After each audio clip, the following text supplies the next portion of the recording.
नमस्ते विद्यार्थी मित्रों, આપણે લાસ્ટ વિડીયોની અંદર આપણી પહેલી પોએમ ધ રિવર સ્ટાર્ટ કરેલી, તમને ખ્યાલ છે બરાબર। ધ રિવર નદી જે નામ હતું એના સ્પેલિંગો પણ મેં તમને કીધેલું તૈયાર કરવાનું, સ્પેલિંગો પણ લખવાના કીધેલા અને પછી કવિતાનો વિડીયો જોવાનો કીધેલો હતો બરાબર। આજે એના કેટલાક પ્રશ્નો સોલ્વ કરીએ છીએ। અહીંયા જે તમને દેખાય છે એ રીતે પરીક્ષામાં એક પેરેગ્રાફ આપશે અને એની નીચે 3 જ પ્રશ્નો આપશે। અહીંયા પ્રેક્ટિસ માટે છે એટલે વધારે પ્રશ્નો છે બરાબર। અહીંયા જો પહેલી પેરેગ્રાફ તમને દેખાય છે કે અહીંયા એક પેરેગ્રાફ આપેલો છે ને એની નીચે તમને આ પેરેગ્રાફ છે આપણો અને એની નીચે એને 5 પેરેગ્રાફ આપ્યા છે। જો કે પરીક્ષામાં આપણે ફક્ત 3 જ પેરેગ્રાફ આપેલા છે। તમારે ઉપર ફકરાના આધારે તમારે એનો જવાબ લખવાનો છે બરાબર છે। હવે પહેલો પ્રશ્ન છે, ચલો પહેલો પેરેગ્રાફ છે કે ભાઈ river river little river bright you sparkle your way, આનંદથી ચમકતી તારા માર્ગ ઉપર કે over the yellow pebbles, payable એટલે ખ્યાલ હશે કે પીળા કલરના જે કાંકરા ખરા એના પર નાચતી કૂદતી, થ્રુ ધ ફ્લાવર એન્ડ ફોલિએજ, ફોલિએજ એટલે તમને ગુજરાતી ખ્યાલ હશે, શબ્દો પાકા કર્યા હશે તો પાંદડા થાય, તો ફૂલોને પાંદડામાંથી જોતી નદી જેની અંદરથી નીકળતી હોય છે, પસાર થતી હોય છે તો ફૂલોને પાંદડામાંથી પસાર થતી, લાઇક અ ચાઇલ્ડ પ્લે, એક રમતા જાણે કે બાળક, એક રમતું બાળક બરાબર છે। ઓકે, તો પહેલો પ્રશ્ન છે where is the river dancing, wear is the river dancing, જે નદી ખરી એ ક્યાં ડાન્સ કરી રહી છે? તો તમને ખબર છે ફકરાની અંદર દેખાય છે કે over the yellow payable, over the yellow payable, તો જવાબ મળી ગયો આપણો। તો જવાબ થશે અહીંયા તમારે વાક્યરચના બનાવવાની છે કે ભાઈ ધ રિવર ઇઝ ડાન્સિંગ બરાબર છે, ધ રિવર ઇઝ ડાન્સિંગ બરાબર, આટલું લખી દેવાનું તમારે પ્રશ્ન ઉપરથી। ધ રિવર ઇઝ ડાન્સિંગ, નદી ડાન્સ કરી રહી છે, ધ રિવર ઇઝ ડાન્સિંગ ક્યાંથી?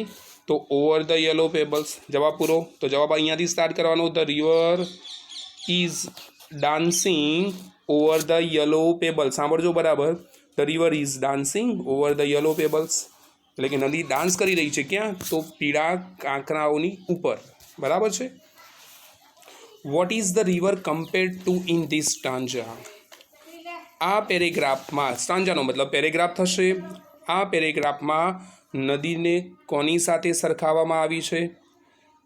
તો તમને ખબર છે છેલ્લે કે ચાઇલ્ડ એટ પ્લે, તો એ જવાબ લખી લેવાનો। તો અહીંયા સ્ટાર્ટ કરીશું જવાબ આપણો, ધ રિવર ઇઝ પછી મુકાશે, the river is compared to in this stanza is પછી ચાલુ કરવાનું, સાંભળજો બરાબર, ફરીથી લખું છું કે ભાઈ the river is compared to, the river is compared to in this stanza is a child at play, અથવા તો ટૂંકમાં શોર્ટમાં લખવું હોય તો in this stanza the river is compared to a child play, સૌથી સારો શોર્ટ જવાબ કઈ રીતે લખવાનો? તો ઇન ધીસ સ્ટાન્જા, આ પેરેગ્રાફમાં the river is compared to, the river is compared to a child at play, simple કામ, the river is in this stanza the river is compared to a child at a play બરાબર છે। Which is a rhyming word for dancing in this stanza, rhyming વર્ડ્સનો મતલબ થશે એવા શબ્દો કે જેનો ઉચ્ચાર સરખો થતો હોય, બોલતી વખતે સરખા જેવા બોલાતા હોય, જેમ આપણે બોલીએ છીએ કે ચોપડી બપડી, સાહેબ બાય, ચા બા, એને રાઇમિંગ વર્ડ્સ કહેવાય। ઇંગ્લિશમાં જેમ હાઉસ માઉસ, ટેબલ બેબલ જેમ આપણે બોલીએ ને ગુજરાતીમાં એ રીતે, તો અહીંયા શબ્દ એને કીધો છે કે રાઇમિંગ વર્ડ શોધવાનો છે ડાન્સિંગનો, તો ડાન્સિંગનો જોવો અહીંયા છે ગ્લાન્સિંગ, ડાન્સિંગ ગ્લાન્સિંગ, તો આ રાઇમિંગ વર્ડ્સ થયા અહીંયા બરાબર।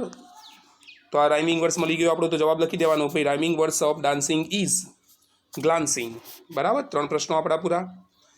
એક પ્રશ્ન આવો રાઇમિંગ વર્ડ્સ વાળો પૂછાશે એટલે તમને રાઇમિંગ વર્ડ્સનો મતલબ ખબર પડવી જોઈએ, અંદર જ આપેલો છે તો ભાઈ અહીંયા જો એક જ જેવું બોલાય છે, ડાન્સિંગ ગ્લાન્સિંગ, હાઉસ માઉસ બરાબર, તો કેટ મેટ, એ રીતે રાઇમિંગ વર્ડ્સ બોલાય છે। What is the river doing through the flower and foliage, what is the river doing, નદી શું કરી રહી છે? What is the river doing through the flower and foliage, પાંદડાઓ અને ફૂલોમાંથી નદી શું કરી રહી છે? તો જોઈ રહી છે। તો જવાબ આપણો સ્ટાર્ટ કરીશું, through the flower and foliage, through the flower and foliage the river is complete આપેલું છે through the flower and foliage the river ખાલી અહીંયા ઇઝ મૂકવાનું છે glancing through the flowers and foliage અહીંયા ઇઝ મૂકીશું અને glancing through the flower and foliage the river is glancing બરાબર છે ફરીથી બોલું છું through the flower and foliage the river is જે ડુઈંગ છે ત્યાં લખી દેવાનું ગ્લાન્સિંગ બરાબર તો જવાબ ખ્યાલ આવી ગયો નોટમાં લખી દેજો કેમ કે આ પ્રશ્નો નવનીતમાં નહીં આપેલા હોય through the flowers and foliage the river is glancing ચલો પછી અહીંયા પાંચમો પ્રશ્ન આપેલો છે what does the poet compare the little river with the child why does શા માટે કવિ નદીને બાળક સાથે સરખાવે છે અહીંયા કારણ શું છે કે ભાઈ કવિ જે ખરો એ નદીને બાળક સાથે કેમ સરખાવે છે એનું કારણ શું બરાબર તો અહીંયા જે બાળક એક માસૂમ હોય છે પોતાની મસ્તીમાં કૂદતું ફરતું હોય છે એ જ રીતે અહીંયા નદી પણ એ કામ કરે છે એટલા માટે નદીને કોની સાથે સરખાવવામાં આવે છે બાળક સાથે તો આપણો જવાબ થશે કે the poet compares the little river with a child because like a child બાળકની જેમ the river is dancing like an innocent child એટલે કે માસૂમ બાળકની જેમ the river is also dancing and playing through the flower and foliage બરાબર તો આટલું લખાશે ચલો પછી the river sparkles on its way to ocean જો કે આ પાંચમો પ્રશ્ન તમારે તૈયાર કરવાની જરૂર નથી જે મોડેલ લખવાના પ્રશ્ન આવે છે એની અંદર પૂછાય છે અને આપણે હવે મોડેલ લખવાના પ્રશ્નોની શક્યતા નથી બરાબર છે એટલા માટે એ પ્રશ્ન તમે નહીં લખો તો ચાલશે તો છેલ્લે the river sparkle on its way to the ocean તો સાચું છે કે ખોટું તો સ્પાર્કલ ઓન ઇટ્સ વે પોતાના માર્ગમાં sparkles on its way to the ocean તો ચમકી રહી છે સ્પાર્કલ ઓન ઇટ્સ વે પોતાના માર્ગ ઉપર ટુ ઓશન તરફ નદી જે મળવા જઈ રહી છે તો તમારી પાસે પેરેગ્રાફ છે કે ભાઈ reverse bright sparkle on the way તો સાચી વાત છે તો સાચું થશે ફટાફટ ફરીથી પ્રશ્ન બોલી જાઉં છું જવાબ એના ધ્યાનથી સાંભળજો where is the river dancing તો river is dancing over the yellow pebble બરાબર છે બીજો what is the river compared to in this stanza તો in this stanza the river is compared two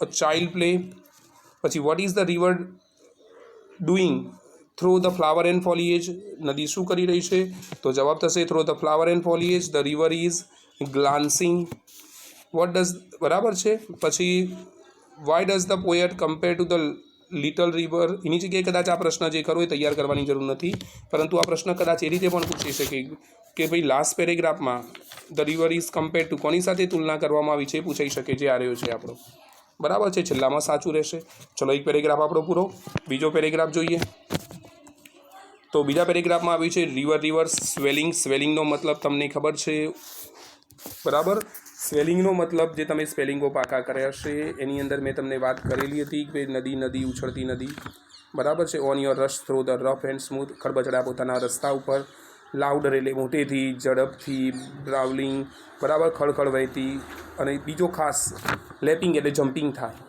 બરાબર રોઝ બેંક એટલે જે આ કિનારા પર જે ગુલાબોવાળા કિનારો હશે તો એને સ્પર્શ કરતી સ્વેપિંગ લાઈક ઇમ્પેશિયસ એટલે અધીરું થાય ઇમ્પેશિયસનો મતલબ અધીરું ઉન્મત્ત શબ્દ કીધો તો વિચાર્યા વગર જે લોકો કામ કરે છે તો ચલો પહેલો જ પ્રશ્ન છે જે મહત્વનો છે what is the river compared in this stanza આ પેરેગ્રાફમાં નદીની તુલના કોની સાથે કરવામાં આવી છે વોટ ઇઝ તો તમને ખબર છે કે ભાઈ કે યુથ સાથે કરવામાં આવી છે તો જવાબ કઈ રીતે જે આગલા પેરેગ્રાફમાં આપણે જોયું હતું તો ઇન ધીસ સ્ટાન્જા આ પેરેગ્રાફમાં the river is compared to the youth impetuous youth પણ લખી શકો અને યુથ પણ લખી શકો in this stanza the river is compared નદીની તુલના કરવામાં આવી છે બરાબર ઇમ્પેશિયસ બરાબર અથવા તો બીજો સમાનાર્થી શબ્દ લખવો હોય ને તો ઇમ્પેશિયસનો એક સમાનાર્થી શબ્દ છે તમે ઉપયોગ કરી શકો છો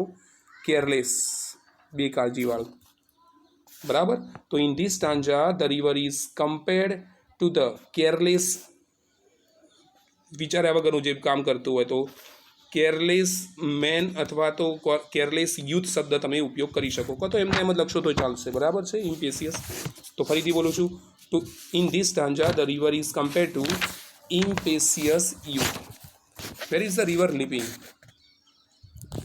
નદી છે ખરી એ ક્યાં કૂદી રહી છે? Where is the river leaping? તો ધ રિવર ઇઝ લિપિંગ અને રફ એન્ડ સ્મૂથ વે, બરાબર, એના ખડબચડા માર્ગ ઉપર જે ખરી એ નદી કૂદી રહી છે, બરાબર. The river is leaping. લીપિંગનો મતલબ જ મેં તમને કીધું હતું કે કૂદી રહી છે. ઓવર ધ રોક્સ શબ્દ પણ અહીંયા ફરી અહીંયા છે. આ જવાબ રહ્યો આપણો ઓવર ધ રોક્સ. જવાબ થશે ધ રિવર ઇઝ. જવાબ અહીંયા લખું છું, બરાબર છે. તો the river is leaping. Leaping એટલે કૂદવું. ધ રિવર ઇઝ લીપિંગ, કૂદી રહી છે. Over the rocks. Over the rocks, ખડકો ઉપર. એનો જવાબ થશે.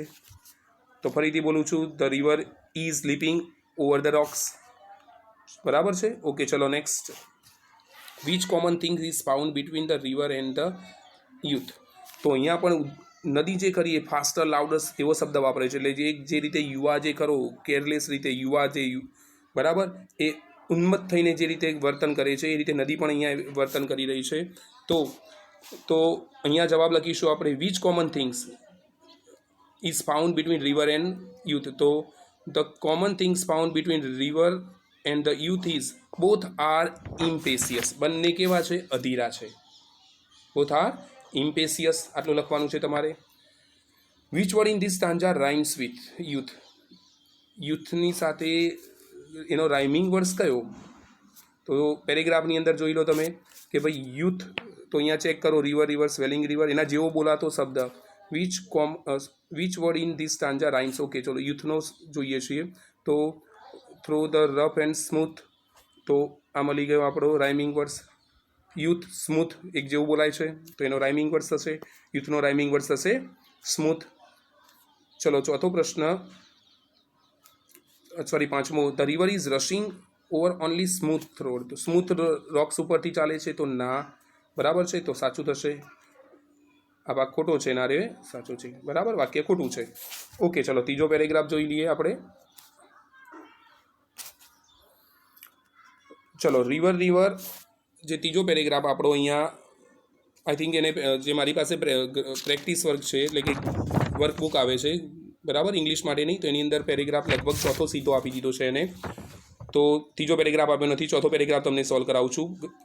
તો અહીંયા રિવર જે શબ્દ વાપર્યો છે એને કે રિવર હેડલોક એટલે ઉતાવળી, બરાબર, ઉતાવળી નદી. Down your dash in to the sea, દરિયામાં તું ધસી જતી એટલે દરિયામાં મળી જતી, ઝડપથી જતી.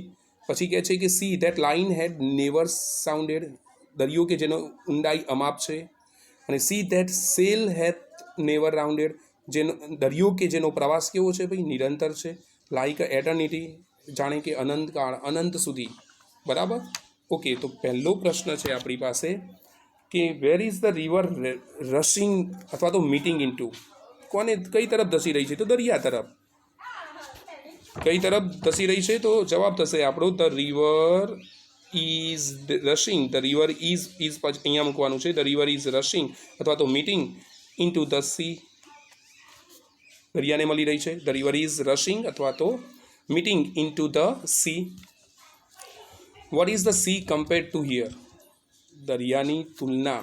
Vote is the sea compared to here? દરિયાની તુલના અહીંયા કોની સાથે કરવામાં આવી છે? તો તમને ખબર છે કે અહીંયા એક આધેડ વયના વ્યક્તિ સાથે વાત કરે છે, બરાબર છે. તો the river is compared to and જે મિડલ એજ મેન કહી શકાય એની સાથે કરવામાં આવી છે. તો river is compared to the middle age man. Find out the rhyming words from the stanza. Rhyming words કયા છે? તો અહીંયા દેખાય છે રાઉન્ડેડ, સાઉન્ડેડ, બરાબર. પછી બસ અહીંયા તો એક શબ્દ જ દેખાય છે, બીજો કોઈ રાઇમિંગ વર્ડ્સ આપણને અહીંયા દેખાતો નથી, બરાબર છે. તો રાઉન્ડેડ, સાઉન્ડેડ એ રાઇમિંગ વર્ડ્સ છે એનો. ચલો પછી one can't sail the sea completely, why? હવે આ વધારાનો 12નો પ્રશ્ન આપણે કોઈ પૂછાતો નથી, આ તો વર્કબુક છે એટલે આપણે મૂકેલું છે, બરાબર. તો એની અંદર 3 પ્રશ્નો તમારે જોવાના છે. બીજા તમારી પાસે નવનીત હશે તો નવનીતની અંદર પેરેગ્રાફ ઉપરથી પ્રશ્નો આપ્યા હશે, પણ ઓછા હશે, આના કરતાં ઓછા આપેલા હશે, એટલે નવનીતના તો જોજો જ, નવનીતની અંદરથી તો પૂછાશે જ, બરાબર છે. તો પેરેગ્રાફ ઉપરથી પ્રશ્નો નવનીતના ખાસ બાબત ધ્યાન રાખજો, કવિતા તમે જોઈ, કવિતાના સ્પેલિંગો નોટમાં લખી અને પછી નવનીતની અંદરથી જે ફકરા ઉપરથી પ્રશ્નો આપ્યા છે ને એક વ્યવસ્થિત નોટ બનાવી દેજો, નોટની અંદર લખી દેજો, બરાબર. આ પ્રશ્નો પણ મેં સમજાય એ પણ નોટમાં લખી દેજો, બરાબર. સારું, તો ચલો મળીશું નેક્સ્ટ વિડીયોની અંદર. ત્યાં સુધી ગુડ બાય.